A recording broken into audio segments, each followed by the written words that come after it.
Hey there folks, welcome to Spectrum Pulse. We talk about music, movies, art, and culture.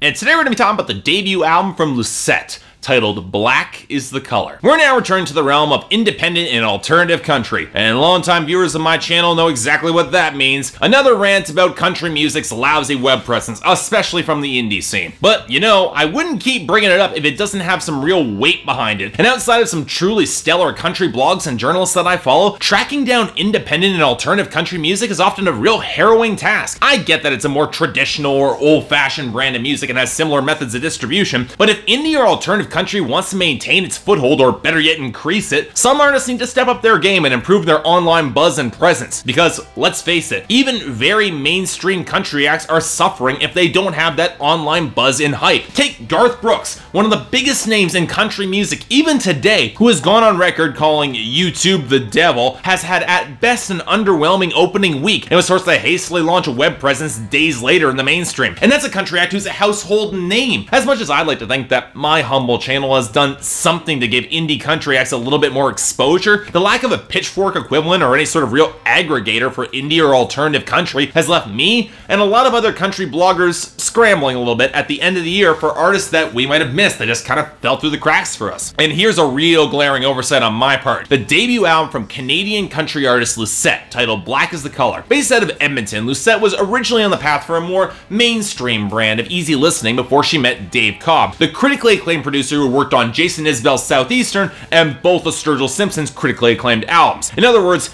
she was finally connecting with the right people. She brought an album's worth of material to Nashville and scrapped all of it in favor of a darker, more pitch-black Americana-inspired direction, with some comparisons even being made to Nick Cave and the Bad Seeds' album Murder Ballads, and major labels, of course, are having none of it. Black is the Color nearly didn't get released, and now it's finally here though, and earning a lot of rave reviews from country critics across the board. So while this review is a little bit late, I made it a priority to really dig into this album and listen deeply. What'd I get here? Well, honestly, a little bit less than I was expecting. Now, let me start by saying Black is the Color is by no means a bad album. In fact, for all intents and purposes, it's pretty damn good and does a lot of what I really like to see in country music in terms of its flavor and its style. It definitely establishes Lucette as a major talent stepping onto the indie scene. And yet, the deeper I delved into some of the songwriting, the more I just got exasperated. I mean, this is nearly everything that I love about country music. Great texture, solid melodies, interesting stories, an element of real human darkness and tragedy,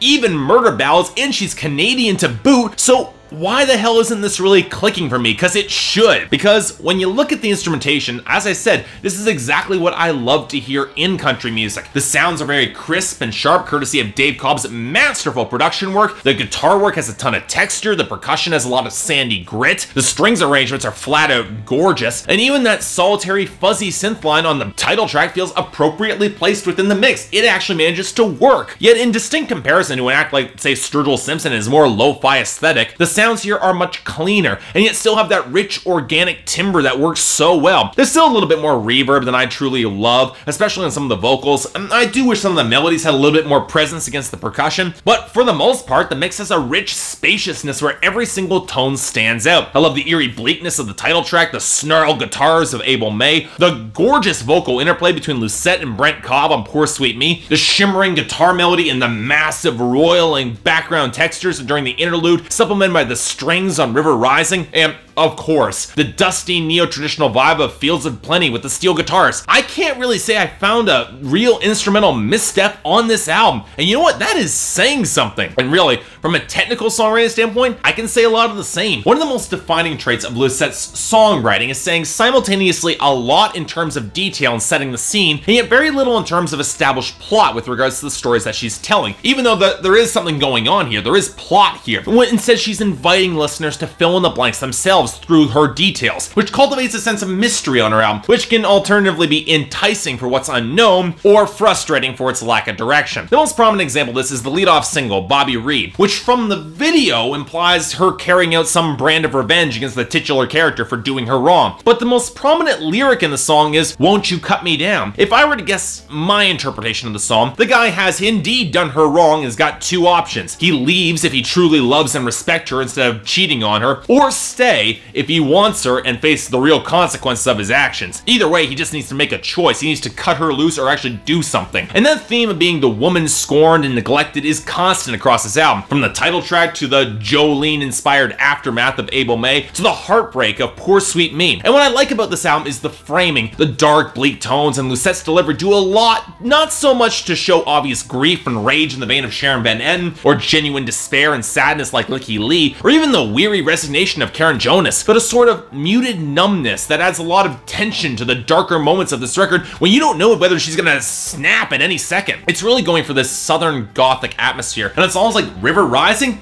You know what? It absolutely nails it. Even on some of the brighter songs like the excellent Canada-centric song Fields of Plenty or the cooing yearning of Dream With Me Dream, she comes across pretty damn well. I really like those songs. But here's where we run into my first big issue with the songwriting, is that is some of the thinly sketched stories can make some tracks harder to follow and understand than they really should be. The murder ballad Muddy Waters, prime example here. Maybe it's her slurred, reverb-saturated delivery, but outside the fact that she appears to be reflecting on a murder that took place within her family years earlier, I can barely make heads or tails of this track of what's really happening in the song, or even who died and who killed them. You can make the argument that it's unclear because it's all heat of the moment and the rush of emotions of the time, but there's a thin line between intentionally vague darkness and songwriting that just need another draft. It doesn't help matters when you get songs that fall towards pure melodrama like Poor Sweet Me and Darkness, which comes across as adolescent self-pity and infatuation with that darkness and misery. It's these points that call to mind a really bad Lana Del Rey comparison that I don't want to make, because I will say that Lucette's framing is better and the tone of her material never really romanticizes her bad impulses. Hell, I make the argument that she's at least somewhat aware of how over the top and unsettling some of her infatuations can come across. But I will say that placing the song Fly On, where she finally matures, lets the guy go and realizes her own mistakes, placing that right after Darkness probably was a poor choice, because the sudden burst of maturity feels completely out of left field. It becomes kind of hard for me to buy into. And you know what?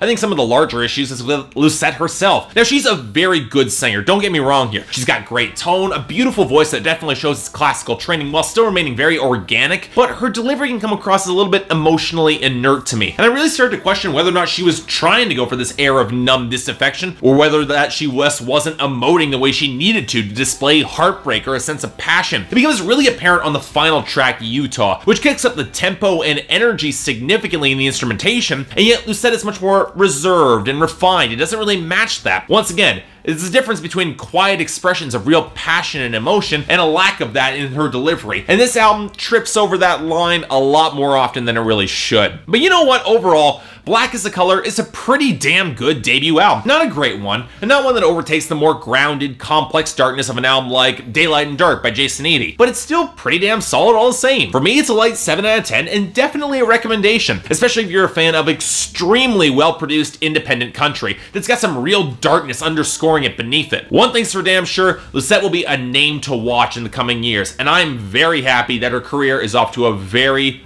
solid start. So check this out. So yeah, thanks a lot for watching. You'd like to like and subscribe and be more than grateful. Yes, I am coming up to my 300th episode. Yeah, I'm not going to be doing something that incredibly special, but I will have a special announcement coming tomorrow. So guess what? Stay tuned for that. But otherwise, if there's any other albums coming out that you want me to take a look at, or if there's anything else I might be able to do to improve my presentation, I'm all ears. Until then, I'm Mark, you're watching Spectrum Pulse, and I'll see you next time.